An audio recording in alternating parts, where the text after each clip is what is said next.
سرچشمه اساسی پیریخ‌ها هستند. توجیکستان برای پیشگیری نابودشوی پیریخ‌ها در توجیکستان که 60% آبهای آسیای مرکزی را تشکیل می‌دهند، مرکزی آموزشی پیریخ‌ها را تأسیس می‌دهد. فرهاد رحیمی رئیسی اکادمیای علوم توجیکستان ضمن نشست خبری گفت لایحه قرار حکومت تصدیق شده با وزارت و اداره‌های دخلدار ارائه گردیده است. تنها در 40 سال اخیر زیاده از 1000 پیریخ در توجیکستان پورا از بین رفته است و دوم مساحت و حجم پیریخ‌های ما سال تا سال کاهش می‌یابد. مسئولین میگویند با در نظر داشت اوج تغییریابی اقلیم تأسیس چنین یک مرکز در شرایط فعلی ناگزیر است.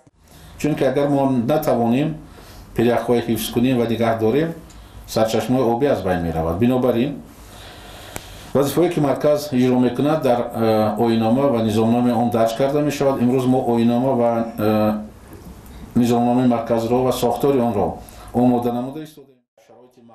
با گفته رئیسی اکادمیای علوم توجیکستان، وظیفه مرکز آموزش پیریخ‌ها تنها حساب و کتاب و یا مانیتورینگ پیریخ‌ها نبوده، بلکه با راه علمی اساسناکنی حفظ پیریخ‌های توجیکستان است.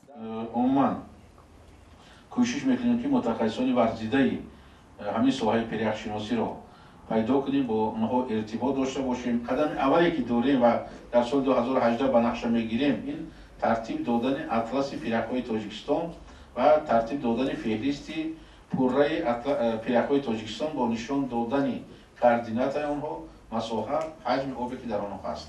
این رقم یک است.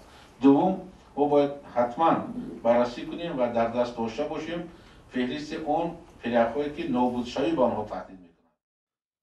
تا 50 سال پیش در توجیکستان 14,000 پیریخ خرد و بزرگ در قید بود.